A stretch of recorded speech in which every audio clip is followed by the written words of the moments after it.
Hi there! I thought I'd start and show my face first. So we're gonna go live here with a project here in just a few minutes. Let me get myself set up here. All right, let's make sure I got my video going on. Oop. It's been a crazy busy day for me today at work, so I'm winging it a little bit tonight, but I do have a super fun project for you. And if you just let me get situated here, can't wait for you to join. Thanks for the heart. Thanks so much for joining. We'll get started in just a few minutes. Jackie Beers, hello. Thank you for joining. I'm going to wait a few minutes for folks to come on. Let's see. Hey, Rosemary, thanks for joining. I thought I'd actually show my face. We'll see how this works. You probably can't tell, but behind me is over 800 retired stamp sets. Hey, Karen, thanks for joining. So yeah, over 800 retired stamp sets behind me that I'm getting ready to prepare for an online sale. So stay tuned for that. It's been chaos getting those ready, but there's tons that are available. So I'm just going to welcome some folks in for a little bit, and then I'll flip the camera around and show you what we're going to make tonight. I'm going to hold it up. It's going to be this is not the version we're making, and it's backwards because I'm in selfie mode, but we're going to make this cute little mini handbag. I hope you guys can hear me okay. Karen, I gotcha. I figured you meant Iowa. Thank you so much for joining. So yeah, this super sweet little mini handbag. Now, Brigitte Keiling is a German demonstrator. She shared this mini version on a Facebook group that I'm a member of, and it reminded me of one of my favorite projects by a fellow demonstrator, Elaine Jackson, I think it is, from Papercraft Button. So for those of you, Rosemary says she thought her sale pile was big. Okay, let me just clarify that the 800 stamp sets are not all mine. There's 9 of us that have contributed, so I would love to say those are all my stamps, but no, there's 9 of us. So anyways, Brigitte Keiling shared this similar project on a Facebook group I belong to today, and Elaine, I think it's Elaine Jackson, I think I have her last name right, from Papercraft Button. She's got some fabulous tutorials, although all the videos seem to have disappeared, so I hope she's okay, but she's an incredible paper crafter. So is Brigitte. She's very inspiring. So check out her videos as well. They're just in German. So I'm going to show this one in English tonight. We're going to do a different colorway, so a totally different type of paper. So I'm going to go ahead and get started. We've got quite a few people here. Thank you all for joining me live. So bear with me. I don't want you to get dizzy, but I'm going to flip the camera down. All right, let's see if I can zoom in a little bit. Oh, it won't let me zoom in. Okay, that's all right. I'm trying this tonight, so let me go ahead. I'm going to put this down so it doesn't move so you guys can see where my website is. Trying something new tonight. All right, so we're going to use, now I don't remember the name of this paper. Thanks, Karen, for sharing. I appreciate the sharing. Whole lot of lovely. Let me show you what this paper looks like. Gorgeous colors and patterns, and we're gonna go with this beautiful floral paper with a black background. I thought that would be really pretty for a little mini handbag. Again, we're gonna be doing this little handbag. A large version made in 12 by 12 was made by fellow crafter Elaine from Papercraft Button, and Brigitte Keiling miniaturized this using a 6 by 6 inch piece of designer series paper. So that's what we're going to do today. Now, I am unprepared because today was a crazy busy day at work. I thought I was going to get a couple things ready. So there's going to be a couple pieces that I'm going to have to cut as we go. But that's the fun part. We're live and something funny always happens. So I'm going to go ahead and we're going to start with the envelope punch board.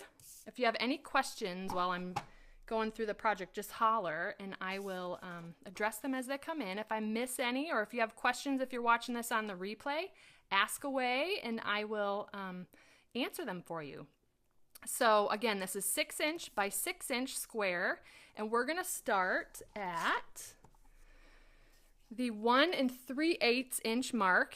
Again, I'm going to have all these measurements on my blog tomorrow morning. This is going to be uploaded and posted on tomorrow's post. So 1 3/8 punch and score. And then we're going to slide it down to 4 5/8 punch and score. We're going to do that on all 4 sides. Now you can certainly follow your score lines, but on this paper they're hard to see. So I just stick with the measurements. 1 3/8, 4 5/8.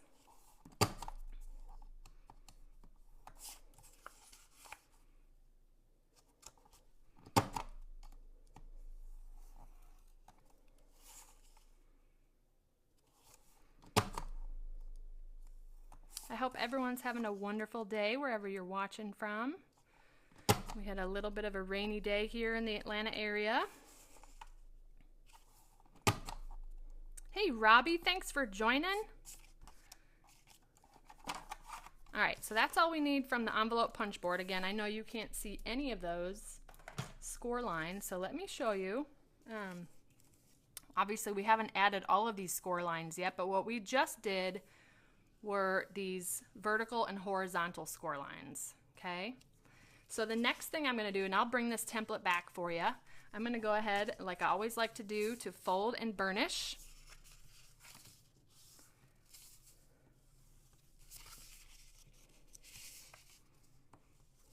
Oh, Karen, I would love to send some rain your way. I think we've had a little too much here in Atlanta, and I wish we could just spread the love for sure. Karen from Iowa asked to send some rain her way. All right, so folding and burnishing kind of serves 2 purposes. It's going to give us some nice crisp corners on our project, and it helps us see those score lines a lot better. So, hey, Lori, thanks for joining. Okay, we're going to do a couple more things before we start gluing our box together. So, one of the things that we're going to do on the top of this box is have this really cool closure here. So what I want to do is create some score lines. Now this is me being a little bit picky. You can certainly eyeball this yourself, but there's also kind of a cool way to do this on the Stampin' Trimmer.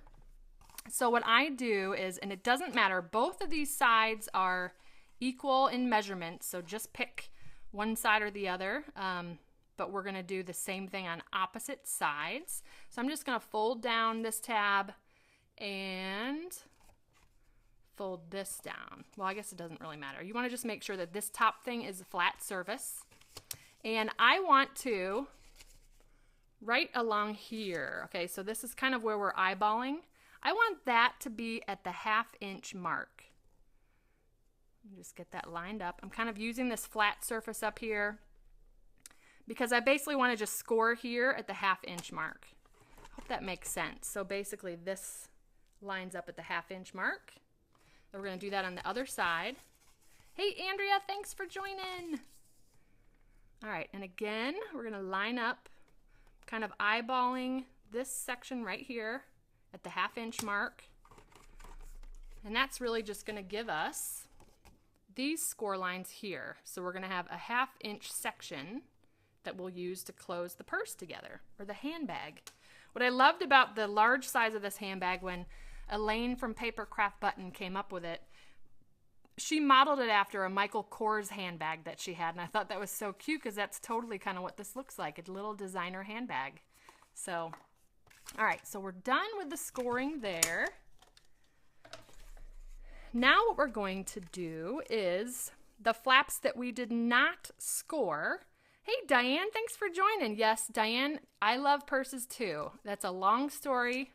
I will say at one point in my life, I owned over 100 of them. The obsession started in high school when I started babysitting and earning my own money. So anyways, long story. But yes, I am right there with you, Diane. Okay, so the 2 tabs that do not have the score lines, I'm just going to go glue those down. Just like that. So I'm putting the glue on the back side. So the striped pattern is going to be on the inside of our handbag. And that's probably why I gravitate towards purse projects, because I love them. Those that know me know I love purses. All right, so I've glued those two in. Those are going to end up being, I've got this is like a little Velcro closure. That's going to end up being these edges that we kind of pull out. And by folding the paper on the inside, it just reinforces those edges. So it gives us that really cool bend there. Mary, thanks for joining.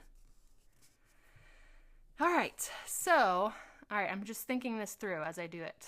Okay, the next thing we're going to do is create these diagonal score lines. Let me bring this back because I know you can't see it on the paper. We're going to create these diagonals, and it's literally just right in the middle of these little corner sections. And the trick to doing that is you're going to bring, let's see if I can show you. We've got this score line here and this score line here, and we're basically going to fold this so that those two score lines meet. I hope you can see that. And the trick to that is I'm going to put my bone folder right there in that corner where I want it to fold. To just kind of hold it in place and then bring that down. Okay, let me see if I can show you that. Hi, Mary Fish. 2 Marys on. Hopefully you can see that. Okay, we're going to do that all the way around so that all those corners are brought up together, and then I'm just going to score on the inside, or sorry, burnish right there on the inside, okay? So again, that's just what we did there. We're going to do that all the way around. Use your bone folder to kind of hold that corner in place and bring those edges to meet. Just a quick and easy way to do that diagonal fold without having to use a scoreboard. Just work with those score lines we've already made and create that diagonal crease.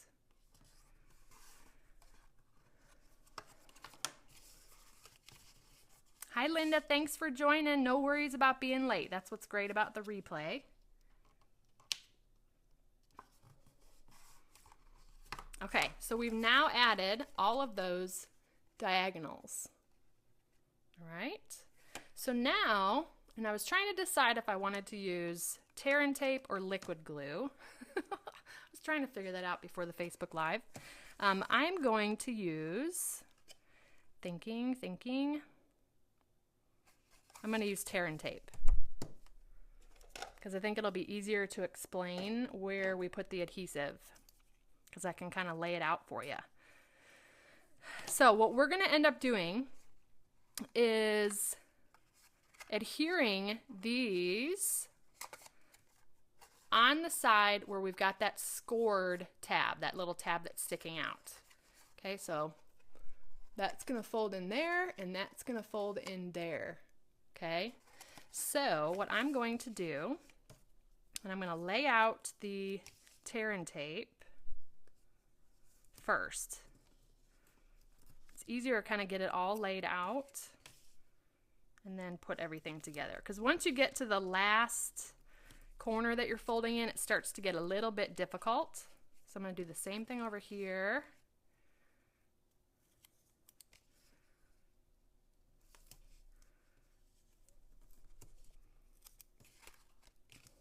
Liquid glue works just as fine as well. It's just a little hard to show you on the Facebook Live where I'm going to put the glue. I'm trying to think if I want to also put a little bit of tear and tape here as well.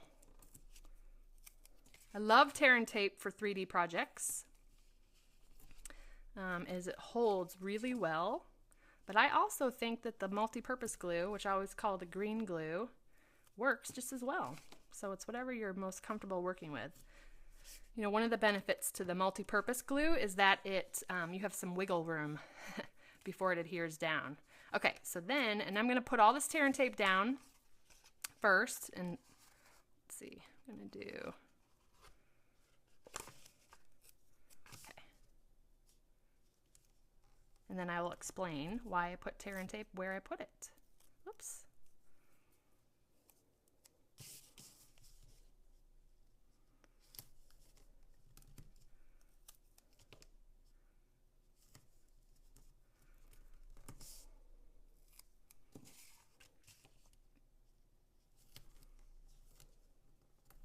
For those of you just joining, we're going to make this cute little handbag. Okay, so now, here's what I've done. I know this is going to be hard to see. on these little inside triangles. So the triangles closest to where we're going to fold over. I've put tear and tape kind of in a little carrot shape there. And the same thing on the opposite side. And then on the back side, I've done strips here, and I'm going to show you why. Because we're going to fold, let's see, we're going to fold this in, and then this is going to fold on top of itself. So that's why I put that tear and tape along there. Okay, so let me hold that out just so you can see that. So we've got the tape kind of parallel to these tabs that are sticking out. And then on the inside, these little triangles. Okay, so I'm just going to do one at a time.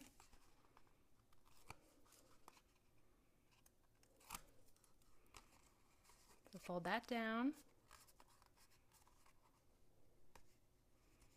And then doing the back side as well. Now it is actually, I know this is going to look complicated. It is actually very easy to make multiples of these. You get the hang of it and you just kind of work in an assembly line.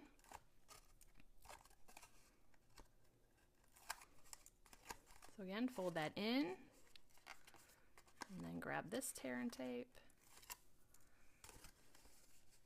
And like I said, if you preferred liquid glue, that works just as well. You'll see that it's going to get a little tricky for the last sets that we put down. While I'm in here and while this is open, I'm just going to pull off all of that tear and tape because it's going to get difficult to get to that last corner. Now Elaine from Papercraft Buttons, she originally created this project using the gift box punch board. And then a lot of people didn't have that, so she came up with how to make it with the envelope punch board. So, which is great because the gift box punch board retired. And so now we have a way to create it with the envelope punch board, one of my favorite tools. Thank you, Robbie. Robbie says, my projects are addictive.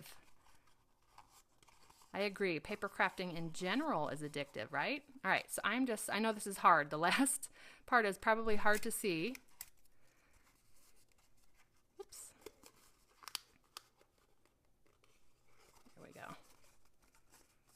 All right, now I know that doesn't look anything like the handbag because what we're going to do next, and I just kind of run my finger along there and try to kind of curve it out, but we're trying to coerce it so that it pulls out like that.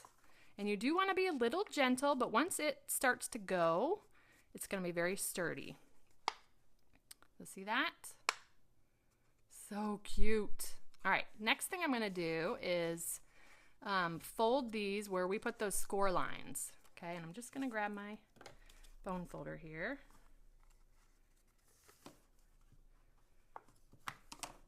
And then liquid glue here. I'm going to glue these corners down. I'm a little bit generous with the glue here because I want to make sure that those, stay down because they are overlapping a little bit on the inside.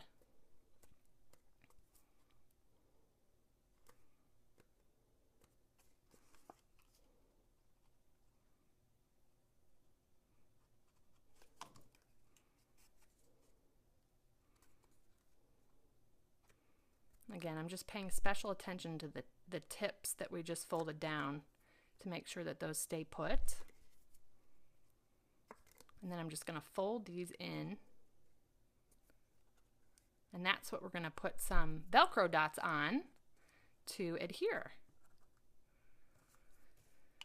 We're going to need our liquid glue again in just a minute to do the handles. But again, I'm just making sure those are pushed down. All right. So now I'm going to grab Velcro dots. And I just ordered these. Let me show you what I have. They come in a whole package like this. I think they're actually separated. And what I did was I sandwiched them together. So I've got both kind of the male and female of the Velcro dots together. And I've got a couple here. I'm going to try this with just one Velcro dot. When I did there's a 12 by 12 version that I talked about. I did two Velcro dots for that. But I'm going to try just the one. And again, I got these from Amazon, and I want to say they're, let's see, what size are they? 3/8 of an inch, I think was the measurement. I can try to find out what size I ordered from Amazon.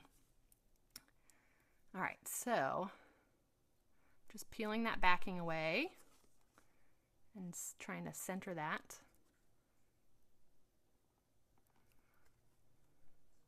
And again, it's both the male and the female of the Velcro right there.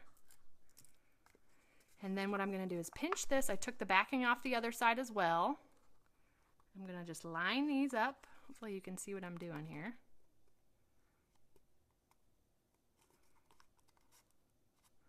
And then once I've done that, I'm going to separate the Velcro and then just press down to make sure that those are adhered really well. Get this out of the way. So that's where I put the Velcro dots. One on the bottom side, one on the top side. And then that way, and I think this will work. There we go. So that is going to hold together. That's great, I think anyways. If you need to do 2 Velcro dots, go ahead. But I think one should be fine. And then I'm just kind of forming those curved edges. All right, so this is the part that I forgot to do before. We're going to cut some handles here. So let me bring out my paper trimmer. And we're going to do some black handles here. All right, I'm going to cut this to 5 inches. And then we're going to do just 1/4 inch strips. So I don't know, you can't really see this, but this first line on the Stampin' Trimmer, that's the 1/4 inch. So I'm going to cut 2 of those.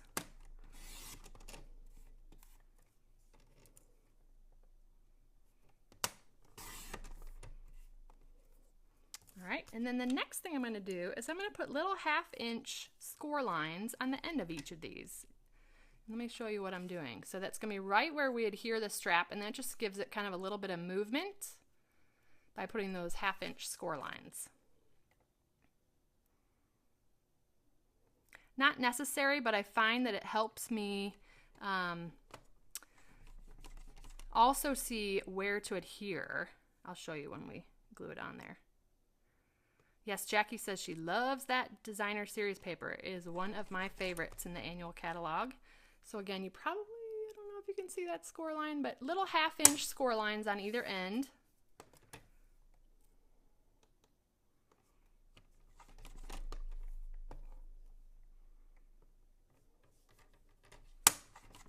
Okay. Now, the next thing we want to do, and this is important, is we want to take our bone folder and gently curl that cardstock a little bit. It's going to kind of help break down the fibers, because this cardstock is going to fight us a little bit when we try to curve it for the handles. So not applying a ton of pressure, but a little bit like curling ribbon, but you don't have to pull quite so hard. Okay, so we got those curved.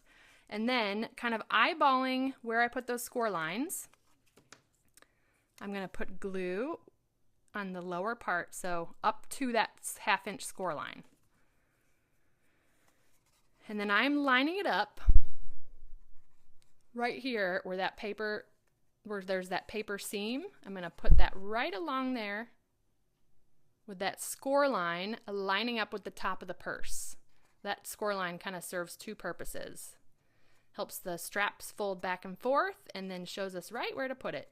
And if it's easier, go ahead and open the purse, and then you can press from the inside to get that to adhere really well. And this part's important to make sure that that's adhered, because the next thing we're going to do is turn it in a way that it doesn't want to turn, and so it'll try to let go. But as long as you make sure that's adhered really well, it'll work. And then again, we're going to put, so we're going to curve it like this, okay?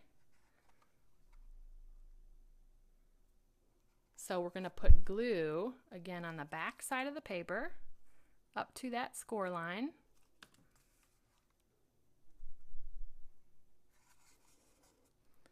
Then curve it and adhere. Same spot, but this time we're lining it along the right edge and up to that score line, so the top lid of the purse to that score line we made.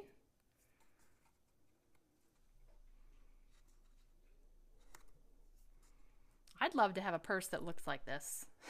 I'm just saying, with this pattern, it would be gorgeous. Maybe a good Vera Bradley pattern for her to come out with, right? All right, so we're going to repeat the same thing on the other side. Not that I need any more purses, ladies. Oh. All right, do the same thing. I'm lining it up along that left seam.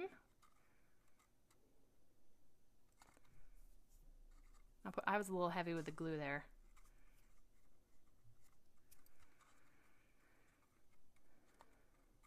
All right, and then again, we're going to curve it like this. So we're going to put glue on that back side. I'm hoping you guys can see that okay with the black paper. I know that that's probably a little bit difficult to see.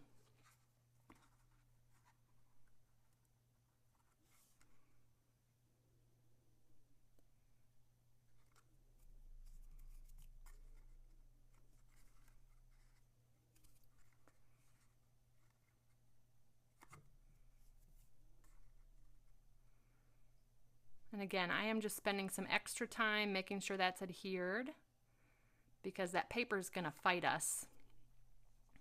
Yay, Diane, I'm glad you can't wait to try some of these. They are so fun to make. And of course, I didn't have my candy ready, but I was thinking I'd throw a little handful of Hershey's Kisses in here. But again, so many things you could put in here. You do get a little bit of room because we're pinching it, so it's a little bit wider at the top, but it's got I think it's a 1 3/8 inch square bottom. Let me just check. Yeah. Not quite. It's about 1.5 square. Or let's see. Probably, it's a little over 1.5 inches square. So 1.5 inches square on the bottom, but then when you pinch it, you get a little bit more room at the top. So I bet you guys can come up with some creative things to put in this purse. Let's go ahead and Velcro it closed. There's our cute little handbag. We are going to do a little bit of stamping. Yes, Robbie, earrings, jewelry, always jewelry, right? Any of my treat holders would be perfect for jewelry. All right, so let's do some stamping. And I know that my Whisper White is under my chair at the moment. All right, so we are going to use the stamp set So Many Shells. Okay, I don't know if you guys have this stamp set or not, but it is beautiful. It does kind of this photorealistic shells, so photorealism there, but the fonts and the sentiments on here are incredible. So we are going to use, and you actually may not have seen this when you looked at the catalog, but this little sentiment here that says "For You." Love the font on this. And these images are at 70%, so it's actually a lot bigger than you think. This is what it's going to look like. Perfect for a little treat holder. So we're going to stamp that in basic black archival ink. And again, this is a felt pad, so I kind of ink up my stamps a little bit different. I stamp, twist a little, stamp, twist, just so we don't get that felt pattern on our stamp. And stamp that straight down and straight back up. All right, and then I'm gonna do my 1-inch punch, 1-inch circle punch. Always punch them upside down so I can see exactly where I'm punching. Now be careful here because with the basic black archival ink and the Whisper White, that ink does not dry immediately. I learned that Whisper White has some clay in it, and that's what makes it so beautiful and shiny for projects. But that allows the ink to sit on top of the paper instead of soak into it. So that's why it stays wet a little bit longer, and especially with our archival ink. So just be careful there not to smear. And I think this is the part that I hadn't figured out yet. I think I'm going to do Tangerine Tango as the background. See what that looks like.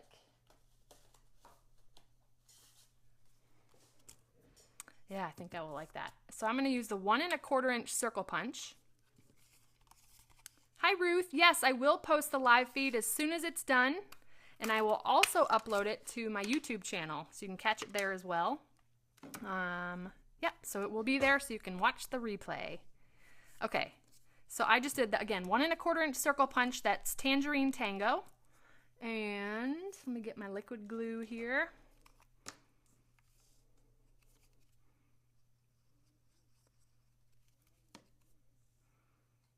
Thank you, Robbie. I think it is going to be a good choice. I love this Tangerine Tango color, especially with this paper.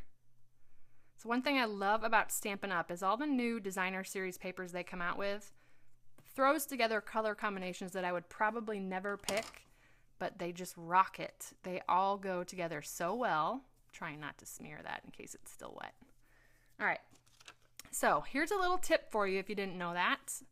Stampin' Dimensionals, they come 100 to a sheet, and you get 3 in a package. So you get a total of 300, you think, but you're left with all of this stuff around the outside. So here's what I do, and I should show you. I have this stash of, I'm not even sure I want to show you this. All right, there's a whole bunch of leftover ones I'm forcing myself to use, but there is a lot of dimensionals on there still. So what I do is I just take a pair of paper snips and I just cut them so because the outside edge are not cut. But I just kind of cut them into smaller pieces and use those. Get your money's worth, more than your money's worth. So I'm just going to grab one of those and stick it on the back. Yes, Robbie, use those edges. All right, we're going to put that right on. And it's up to you which side you think the front is. I kind of like where the flap kind of folds to the back. I'll have that be my front here.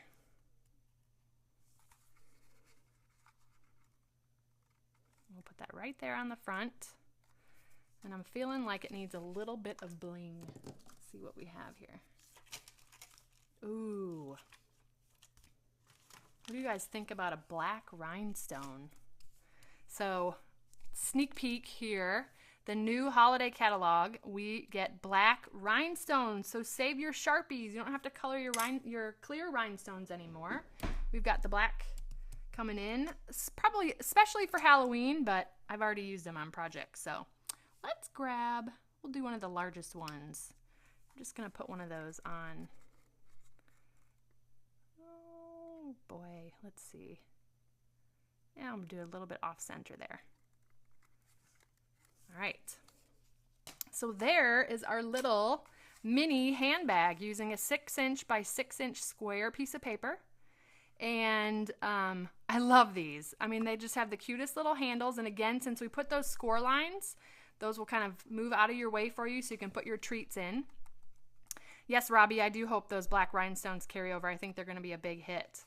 So again, we use the whole lot of lovely designer series paper.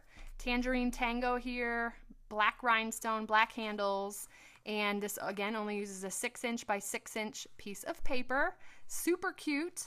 And I'm trying to think, I will also put dimensions if I can figure it out, because like I said, Elaine from Papercraft Button, she's the one that originally came up with this idea with a 12 by 12" piece of paper. Her videos have all been pulled, so I will try to figure out the scoring measurements for 12 by 12 as well and put that on my blog for you.